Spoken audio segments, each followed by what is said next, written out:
Xbox One, PlayStation 4, and Nintendo Switch. That's all the consoles there are, right? Well, in the West. I'm Falcon, and today on GameRank's 10 Chinese video game consoles you didn't know exist. Believe it or not, up until 2015, China had banned video game consoles, so these all would have been contraband not long ago. Number 10 is the Ouya, which modifies one letter from the short-lived Ouya, or Ouya, and also decided to go ahead and rip off both the PS4 and the Xbox One. I mean, it literally just has an Xbox One controller and has the body of a PS4 with that Xbox One venti thing that they stopped putting on the console. However, the console itself is kind of a piece of garbage, just an Android thing. I mean, nothing against Android consoles because they do serve a purpose and they can be a lot of fun, but when you're basically trying to act as though you have something that is like the Xbox One and the PS4 and it turns out to be an Android console, somebody's gonna be like, yeah, nope. Number 9 is the phony P3. As you can see from the controller here, it is literally a direct ripoff of the Sony PlayStation. They were like,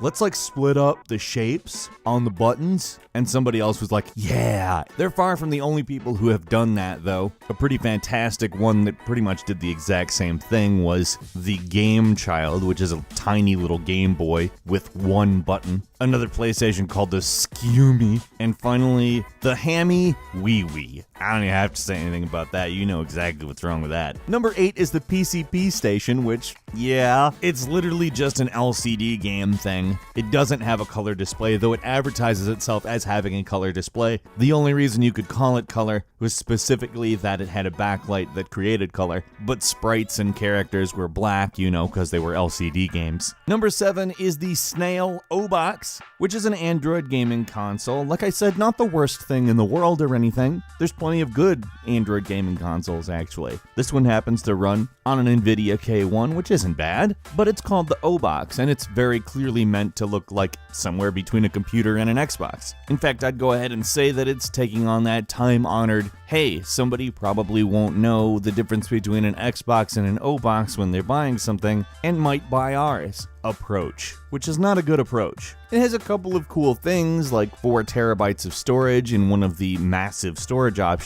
it has, as well as 3D and 4K video. It also has modular designs so you can actually interchange parts on it, but I mean, it was released a couple years ago and it hasn't set the world on fire, so I can't imagine it's that big of a deal. Number 6 is Chinese knockoff Game Boy Advances, like the K1 GBA, which is really an awesome reproduction of the body of the Game Boy Advance. Even it has TV out. And then there's also the Revo K101, which has a completely different form factor. However, in my opinion, is kind of a superior console on account there's just a ton of options for play on this thing, and there's really no way to make any jokes that dunk on it. It's just an awesome piece of hardware. I mean, if you like classic Nintendo games. Number 5 is the Nintendo 64 iQue, which was released in China under a Nintendo subsidiary as an attempt to get around the game console ban. The iQue is basically a controller. It had no ports for adding games to it, it just had the games that came on it,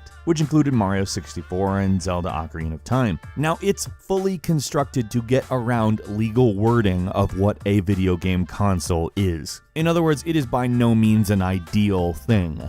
It's actually a lot like those garbage 30 game plus things that you can buy in the toy store or Walmart. Number 4 is the Morpheus X300, which is basically a Nintendo Switch that doesn't really seem to have anything to it other than the fact it's a really big, controllerless 3D gaming tablet. It's an Android tablet, so obviously it's not as good as the Nintendo Switch. And believe it or not, it actually came first. However, that doesn't necessarily mean that Nintendo ripped it off, but still, the similarities are striking. Number 3, the Jungle Track Sport V, which is literally a Wii clone. It very literally was a much more limited game console. It had a 16-bit CPU in it, if you're really wondering exactly how powerful it was, and obviously it didn't actually compete with the Wii, it just looked like one. Like I said, it's one of those grifts where they attempt to look like something that's popular, so somebody buys it. Number 2 is the Polystation line of consoles, which sounds quite a bit like it would be there to emulate the PlayStation, right? Nope, they're there for the Nintendo. The first Polystation emulates the NES, The Super Polystation 2 emulates the Super Nintendo, and the Mini Polystation 3 was actually a Nintendo DS ripoff. I don't know why, but the Mini Polystation 3 has a tiny controller that, I don't know, it looks ridiculous. And finally, number 1 is an Xbox Kinect clone called